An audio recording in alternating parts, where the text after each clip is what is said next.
Добро вечер во емисијата 360 степени налсат. Сашо Мјалков доби 12 годишна затворска казна за случајот со масовното незаконско прислушување спроведено од 2008 до 2015 и заврши во притвор во Шутка. Ова е веста на денот и таа целосно го менува јавниот дискурс низ кој деновиве се перцепираше и коментираше бегството на Мјалков. Меѓу осудените е и тогашната министерка за внатрешни работи Гордана Јанкуловска. Со првостепената пресуда се констатира дека прислушувањето е вршено во тогашната управа за безбедност и контраразузнавање, а не со мобилна опрема надвор од УБК или со жолти комбиња. Кои се пораките што ги испраќа денешната пресуда? Дали во меѓувреме е научена лекцијата и дали опремата и прислушувањето се под соодветна контрола и надзор? За ова вечерва ќе разговараме со универзитетската професорка по казнено право Беса Арифи, председателот на Македонско здружение на млади правници Зоран Дранговски и постариот истражувач во Центарот за европски стратегии Евротинк Александар Стојановски. На темата е и саботажата. Дебатата почнува за кратко.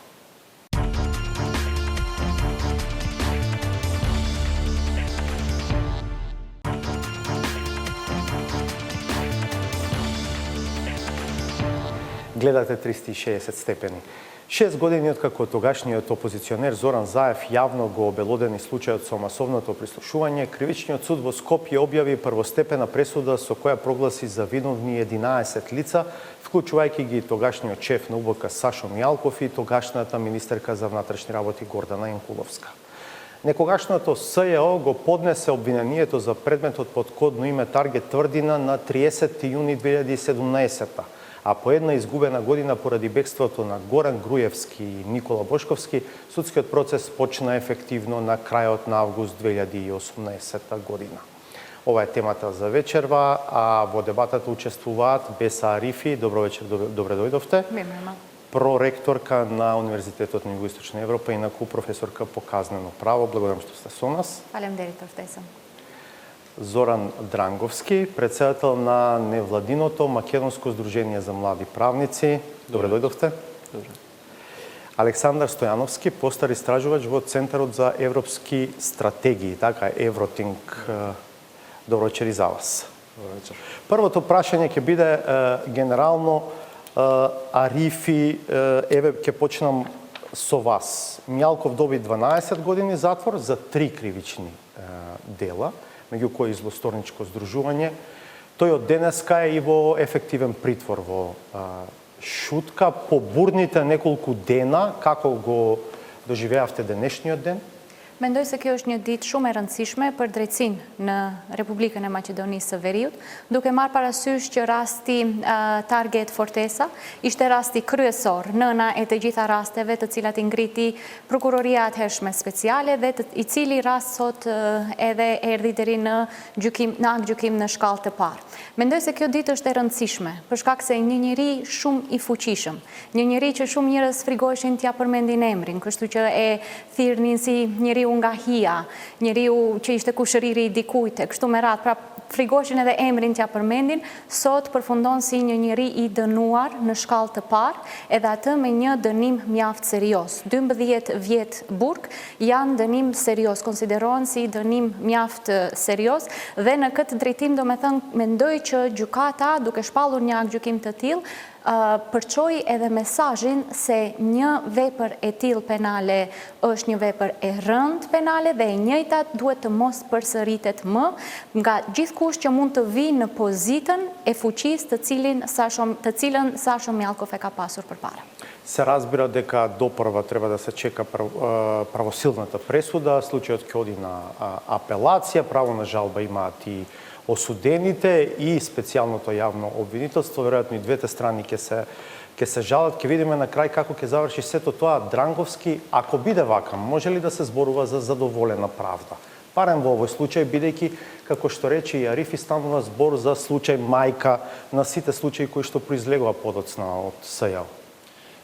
Како што кажа и професорката, ова е и самите суди во прогласувањето на пресудата кажа дека ова е еден од најголемите случаи на кои што се работело од независноста до денес во нашата држава и од тука треба да им се честите на судиите што успеа еден ваков комплексен случај да го доведат до самиот завршеток и да веќе да видиме пресуда со која што лицата се обвинети. Сакаа да кажат и самите дека прилично ефикасно течел процесот од моментот кога ефективно тргна судењето, а тоа е крајот на август 2018, значи не цели 2,5 години, што за македонски, а предпоставам и за европски стандарди е релативно брза постапка за волку сложен процес. Навистина е така, мислам, по бројот на сведоци, значи зборуваме за околу 200 сведоци, самата тежина на кривичните дела со голем број на обвинети, тука во секој случај може да се зборува за ефикасно воден случај, кој што мора да се потенцира дека немаше некои посериозни проблеми од аспект на повреди на правата на лицата обвинети во оваа постапка.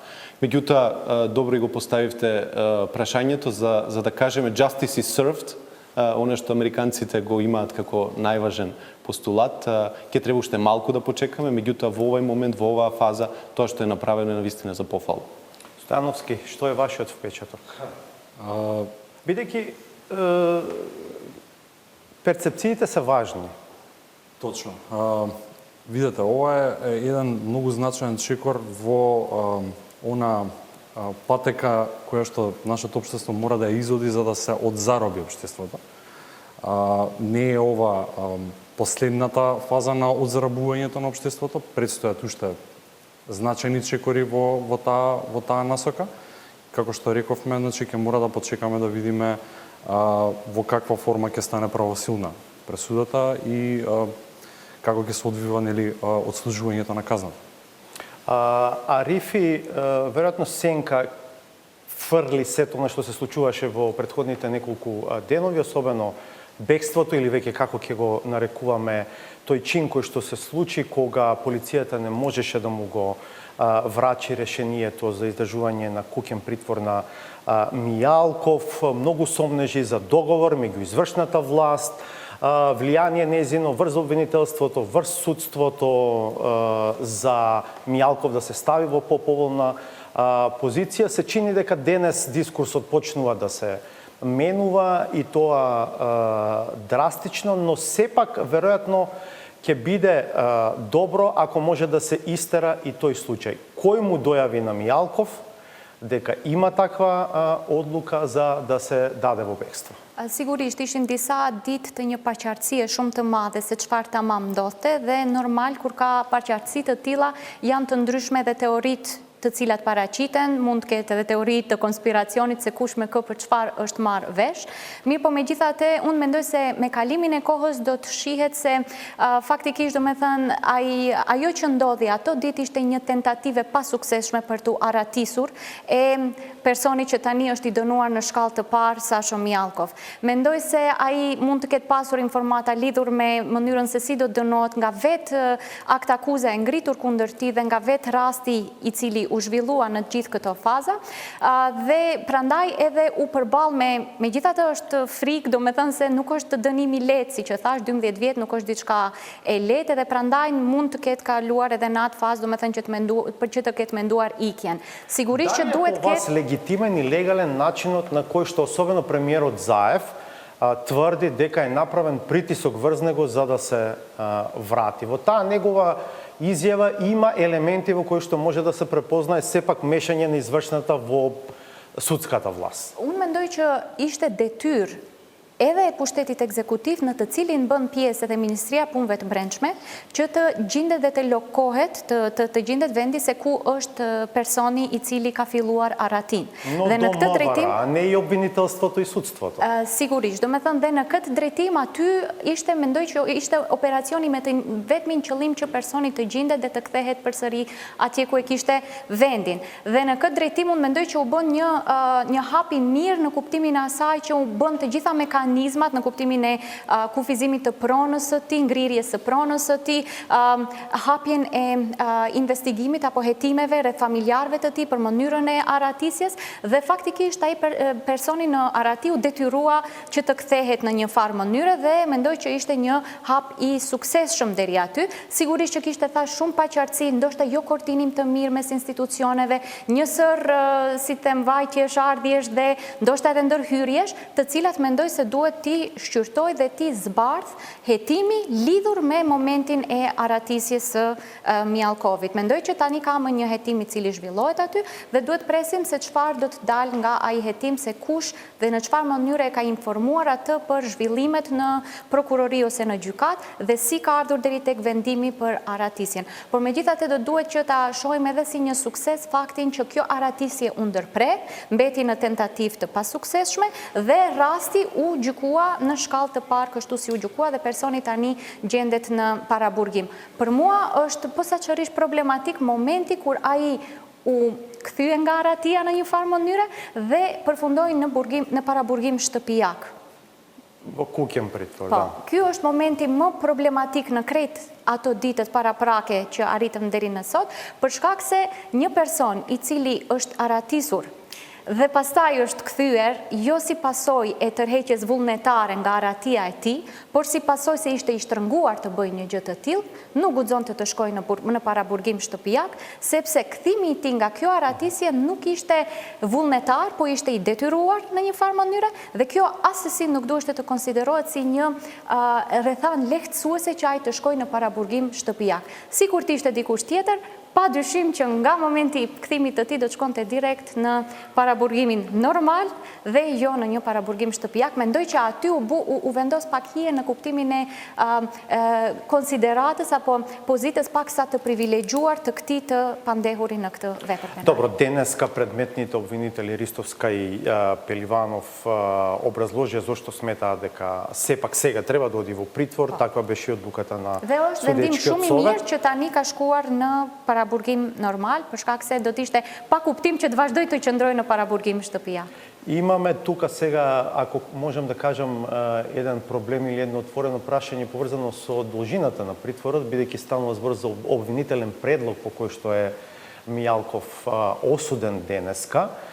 Максималното време трајање на притворот може да биде 60 дена, од тие 60 Дранговски тој веќе има и одлежано делумно. Дел е овој куќен притвор, дел претходно бил веројатно во ефективен притвор за овој предмет, така што овие 60 дена веројатно ќе изминат пред воопшто апелација да донесе одлука. Точно така. Тоа што, еве, да се вратам на претходното прашање, за секој правник е многу проблематично, меѓутоа и за секој граѓанин тоа што премиерот даде такви изјави дека тој координирал со активностите за враќање, тој може да има ингеренции над извршната власт во секој случај. Меѓутоа, она што мислам дека е многу проблематично е делот со функционирањето на системот, како рекоа за време на пресконференција, дека системот функционира, односно се покаже дека профункционирал. Не би се согласил во целост дека профункционирал системот, затоа што има сериозни аспекти кои што уште од бегството на Груевски не се откриени и немаме видено завршница, а сега ни се случуваат повторно некои работи. Тоа што го спомна денес обвинителката во барањето за ефективен притвор, вели Министерството за внатрешни работи достави информација дека не може да обезбеди 24 часовен надзор над куќниот притвор на Мијалков. Видео и аудио надзор. Да. Тоа е нефункционира системот, затоа што вие имате законска основа да тоа го направите и го спроведите, а вие велите дека немаме капацитет тоа да го направиме. Така пишува и во одлуката на Кривичниот совет, на Кривичниот суд, кога е одредена мерка за куќен притвор, а вие немате техничка можност тоа да го спроведете.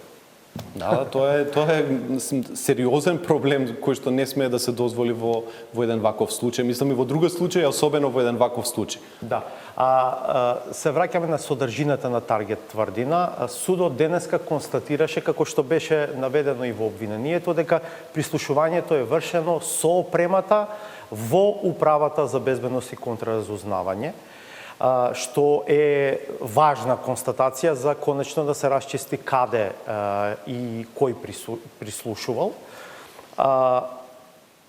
Дранговски, вие бевте вклучен во еден процес на, може да го наречеме, на обид за ветинг во полицијата, поврзан меѓу другото и со предпоставката до денеса, од денес и судска констатација дека имаме проблем со луѓето кои што работат во полицијата. Така, Министерството за внатрешни работи со сите своји вработени е најголемото министерство по број на вработени И очигледна е потребата од некој вид на проверка по примерите на проверките кои што ги имаат припадниците на безбедносните служби во други земји. И имаше Министерство за внатрешни работи напор да направи процес во кој што ќе се спроведе ветинг. Се формираше работна група каде што во 6 месеци имаше голем број на состаноци, беа посетени сите сектори за внатрешни работи и на крај резултираше со план за спроведување на ветинг или проверка врз основа на 3 аспекти на полицијата. Значи, едниот е нивниот професионализам и колку тие квалитетно ги извршуваат задачите. Вториот дел беше етичкиот принцип, каде што тие требаше да се видат дали биле сторители на кривични дела, затоа што полицијата очигледно има голем број на луѓе кои што имаат проблематични активности. И третиот аспект беше проверката на имотната состојба на полицијата.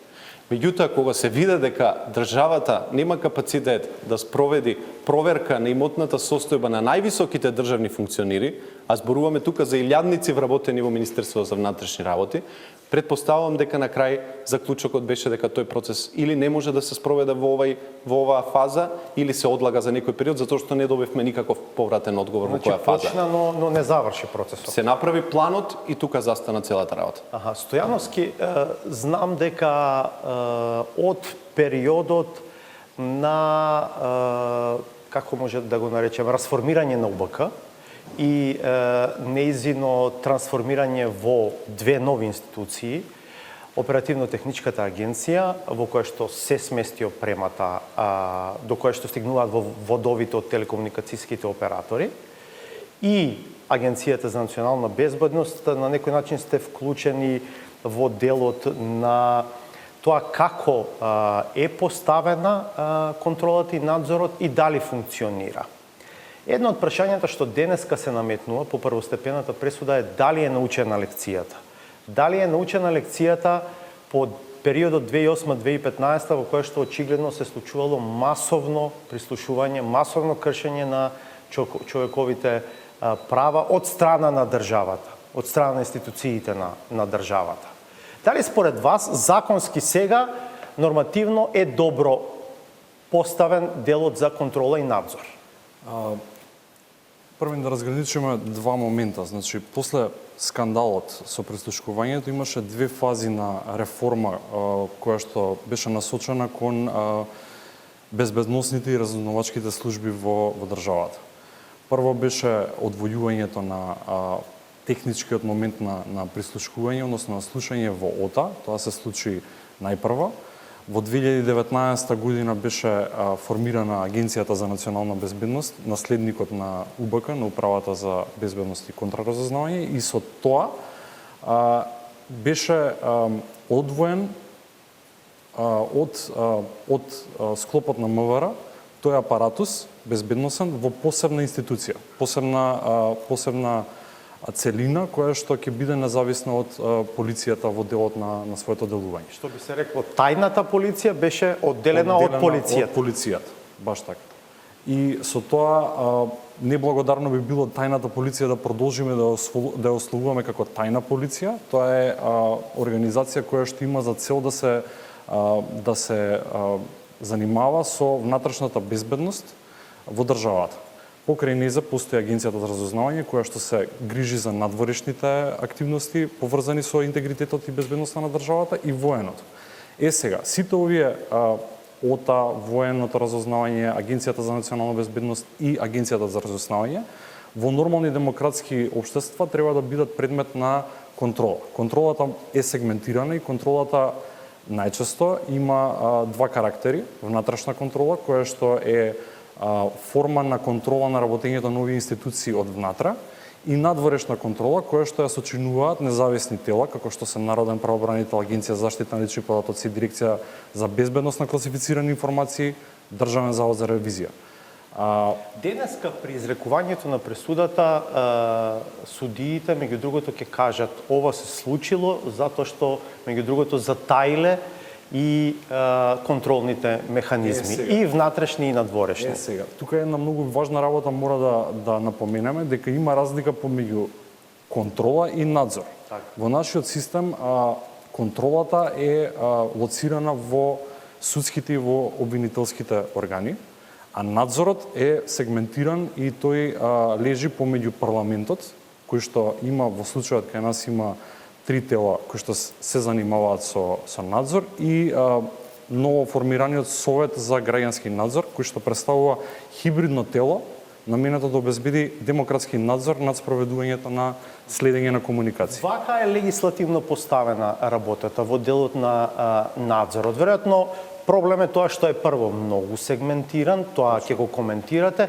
но уште поголем проблем е тоа што Советот за граѓански надзор имаше обид да се формираше, но никогаш не профункционира. Така. И де факто сега немаме Совет за граѓански надзор. Точно.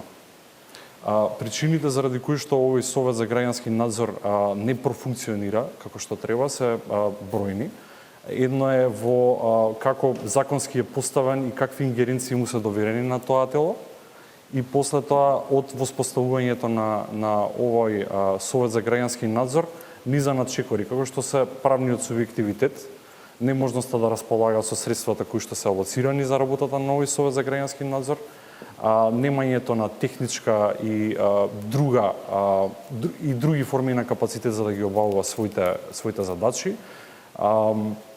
И може ли да констатираме дека практично надзорот, иако постои на хартија, во пракса не функционира? Значи, дури и по овој голем скандал кој што ни се случи. Високо проблематичен, да. И тоа е еден дел од вашето прашање беше колку се научени лекциите. Лекциите, ја би рекол дека во голем дел остануваат намерно ненаучени.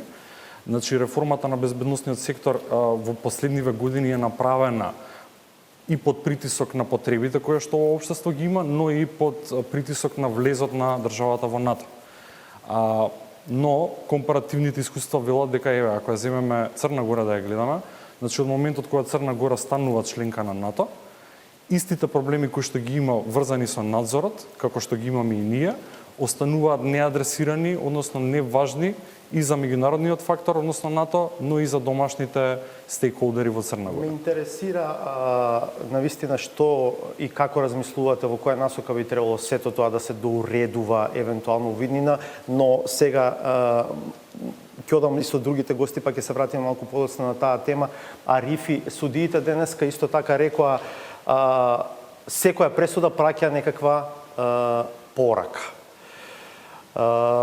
Дали е ова порака до Заев, до Спасовски, до директорот на ОТА, до директорот на АНБ, на Агенцијата за разузнавање, на военото разузнавање, сите кои што имаат опрема која што може да се употребува или злоупотребува, дека треба добро да размислат дали ќе тргнат во нешто вакво. Sigurisht që kjo është Ако не направиле нешто. Sigurisht që kjo është një porosi shumë e madhe lidhur me këtë rast. Nuk është e rastit që arsyetimi lidhur me këtë aktgjykim të sotëm mori aq kohë sot kur u shpall ky aktgjykim. Do të thotë gjyqtarët ishin shumë të qartë në porositë të cilët dëshironin të përcjellin me këtë aktgjykim. Nuk është rastësisht që prej 3 dënimeve u morën gati dënimet maksimale.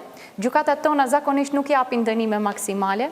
Kanë politik të dënimit pak më të ulët se sa e zakonshmja. Në këtë rast, dënimi është i përgjithshëm, do me thënë është vërtet, maksimum mund të jepeshin 13 vjetë burg, janë dënë 12 vjetë burg për të 3 veprat penale të kryera në bashkim. Dhe ajo që është me rëndësi është se këto vepra penale në thelbin e tyre e kanë organizimin kriminal. Do me thënë janë dënuar si formë e krimit të organizuar. Dhe kjo në një farë mënyre do me thënë është një porosi e cila dërgohet tek të gjithë njerëzit të cilët kanë fuqi të tillë, kanë pozitë të tillë në shtet, si që kishte Sasho Mjallkov, kanë pushtet të tillë që të mund ta keqpërdorin detyrën e tyre zyrtare për të ndërhyrë në mënyrë të tillë, të paturpshme, si që e quajti prokuroria Ristovska, ndërhyrjen në privatësinë e njerëzve, dhe krejt këtë ta bëjnë jo vetëm me një qëllim voajerist, por me qëllim që me të vërtet t'i përdorin ato të dhëna për qëllime të ndryshme politike. Po, është një porosi shumë e rëndësishme. Власта ги занесува луѓето, веројатно ги опива моќта, кога се на тие позиции веруваат веројатно дека долго ќе останат. Можеби ова структура која што денеска ја гледаме на обвинителни клупи веруваше дека тешко дека било когаш ќе падне од власт, па сето падна.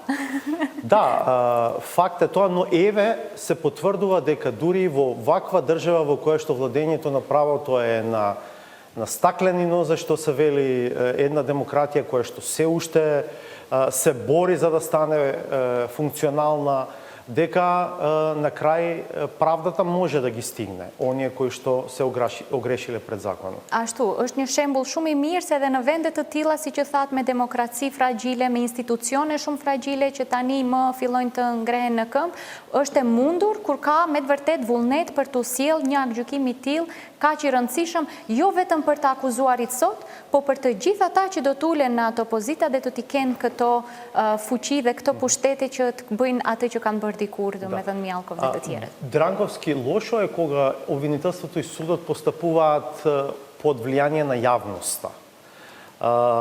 Може би не можеме да се ослободиме и овој пат дека делумно имало влијание и тоа, но еве се одважија и донесоа храбра пресуда, може да кажеме. Да, секако. Пресудата е како што треба да изгледа една пресуда, затоа што и самиот процес, помнавме на почетокот, беше воден како што треба.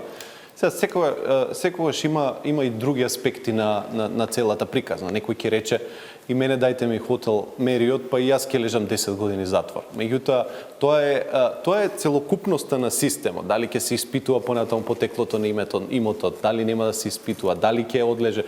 Па што е сега со луѓето кои што се исто така осудени, двајцата бегалци се осудени по 15 години, тие нема да лежат ни еден ден во затвор.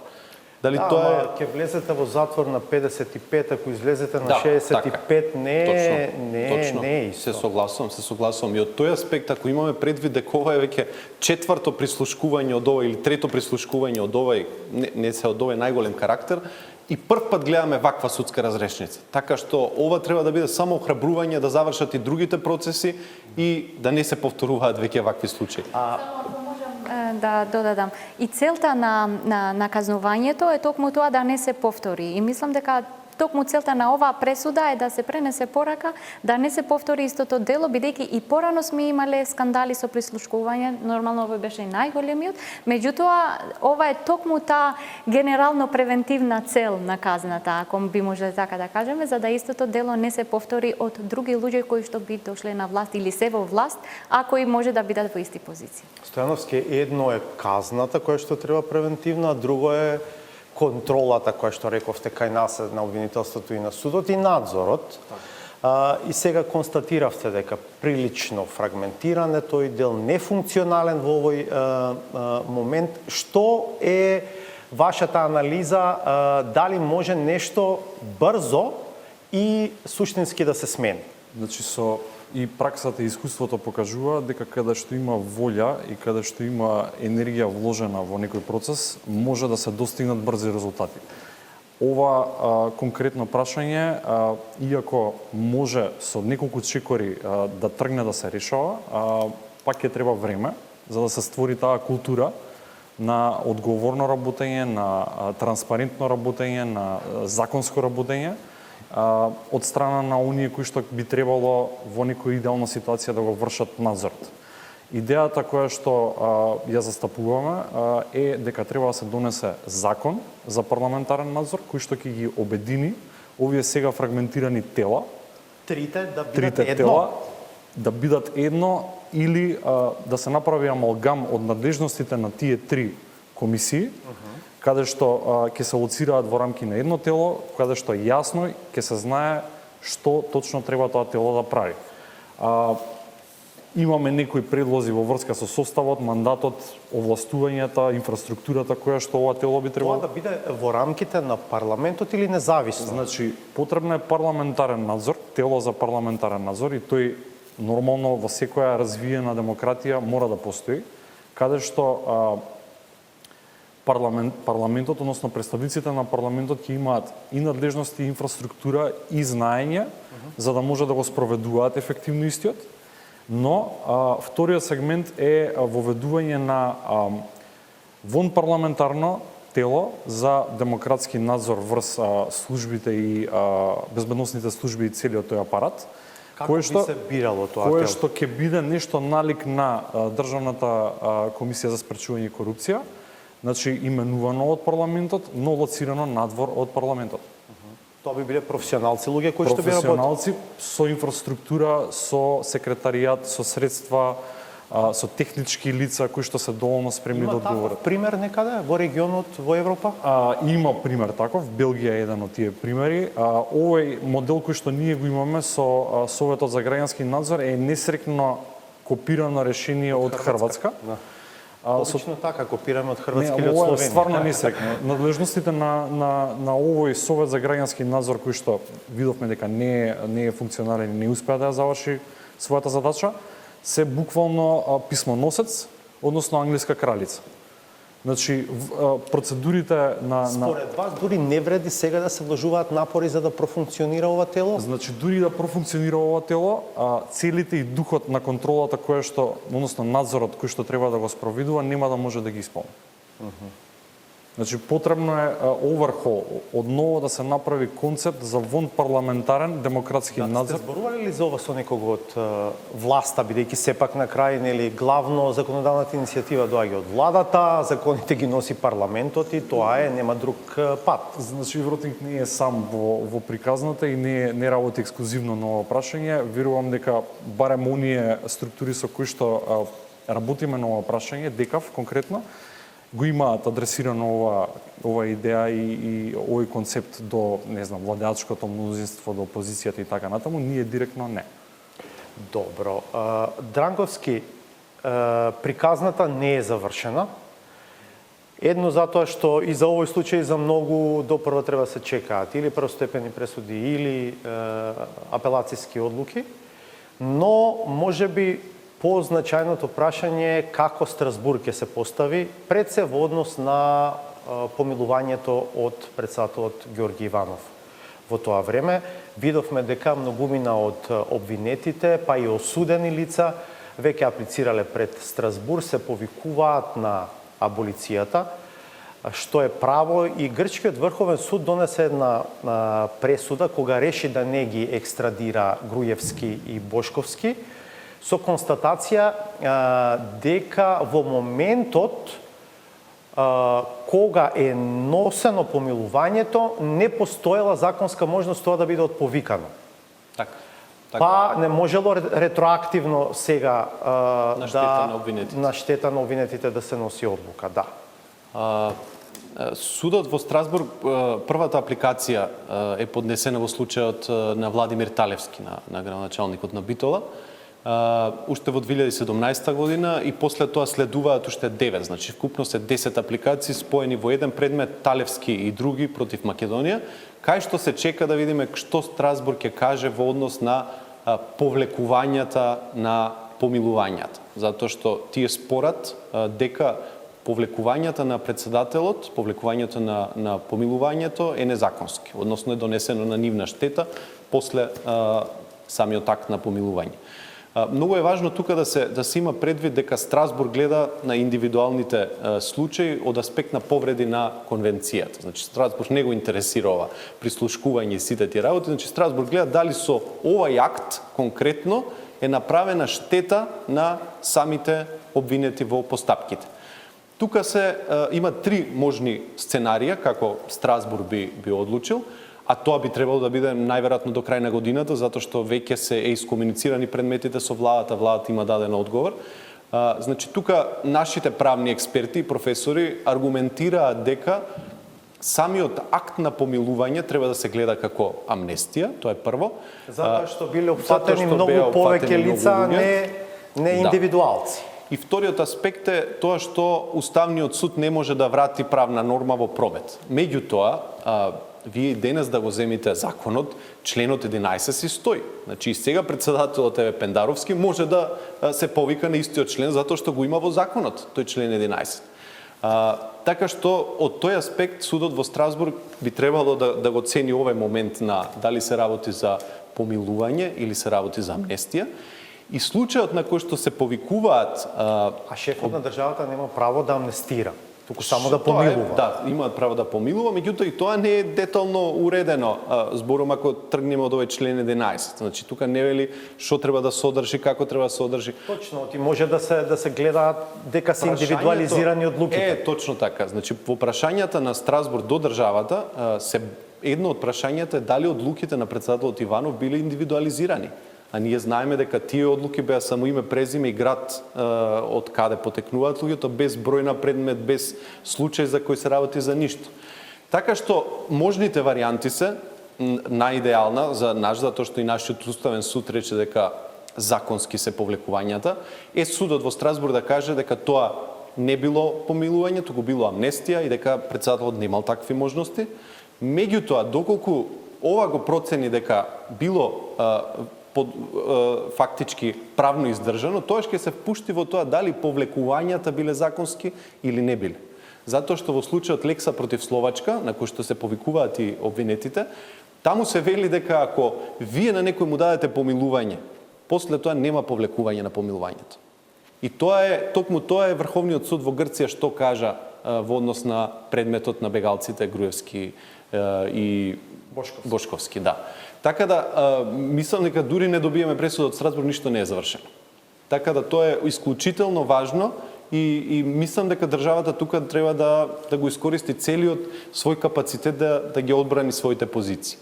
Затоа што видите, од другата страна ние имаме мокни луѓе на високи функции кои што имаат големи ресурси, значи сите имаат по 2-3 адвокати кои што постојано истражуваат како судска пракса, прават предпоставам консултации со странски експерти.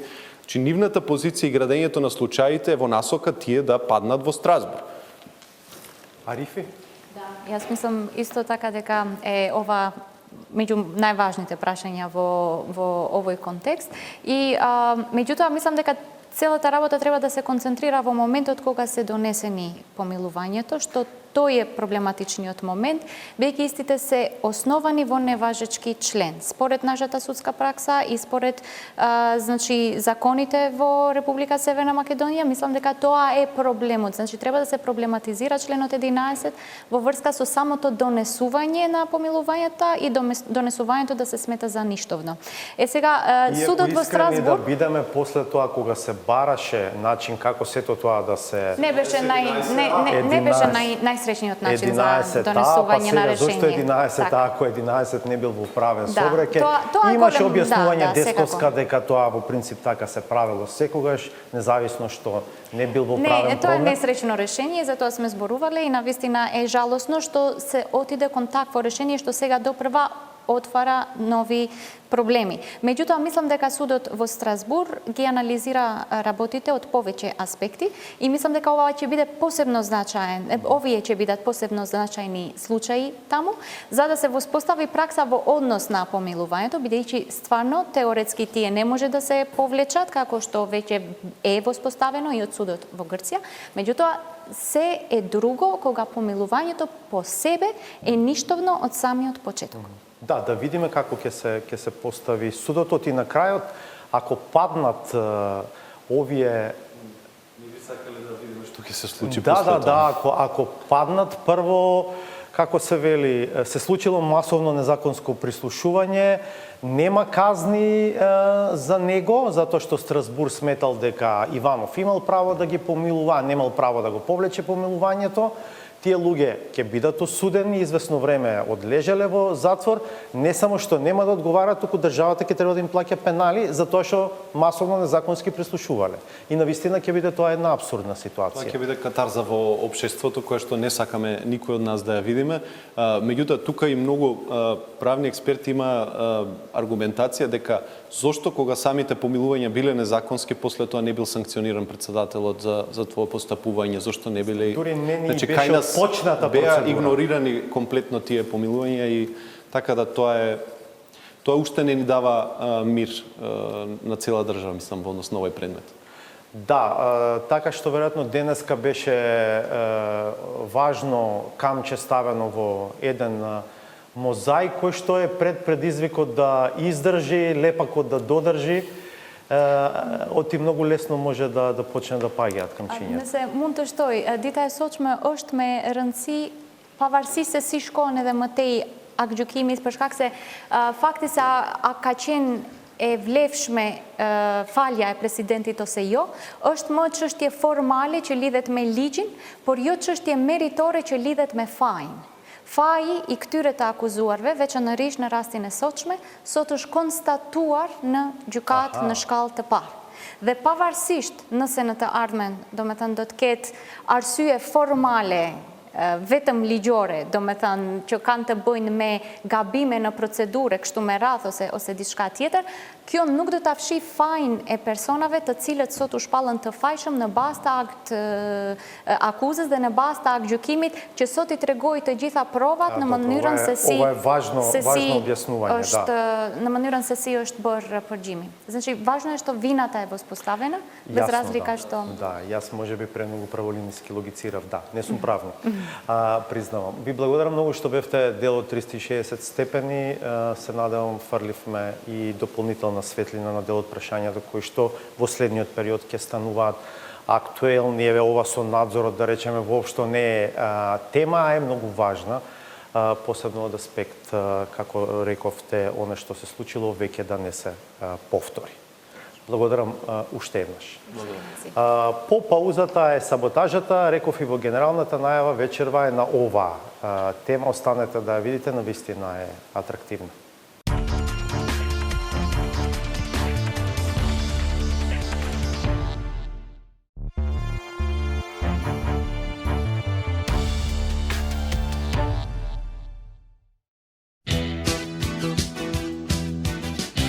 Неприятност. Главоболки, температура, болен, nažalost korona. To je to.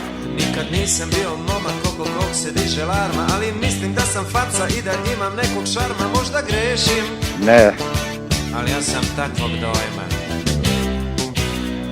Ќе бегате или оној кој што ме познава, знае дека јас кој ќе дадам зло, јас не го показувам. Neki kažu da sam led, a neki kažu da sam vatra, meni stvarno nije važno šta ko misli ili smatra kada ona Nažalost, o tome nema pojma.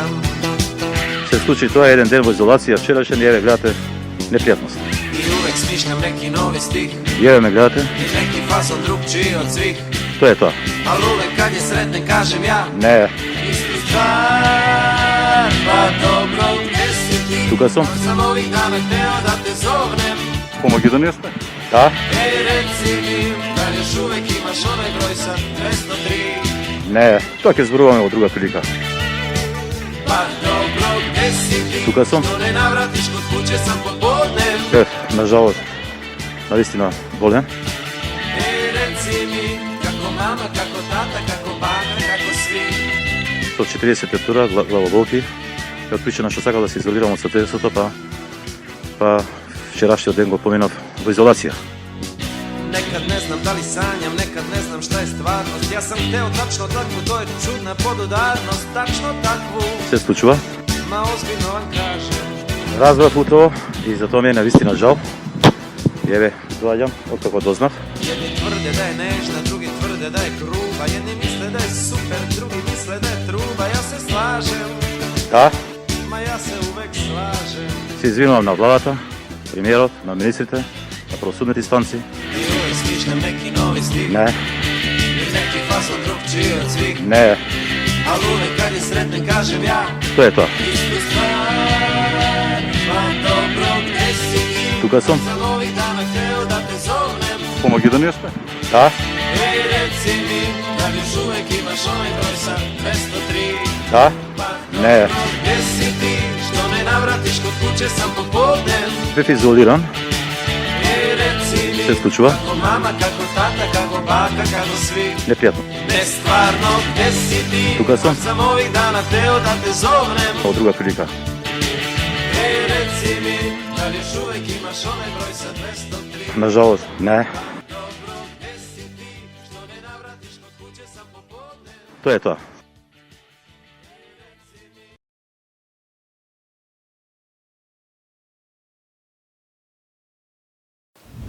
Гледавте 360 степени, повторно сме заедно в понеделникот 22.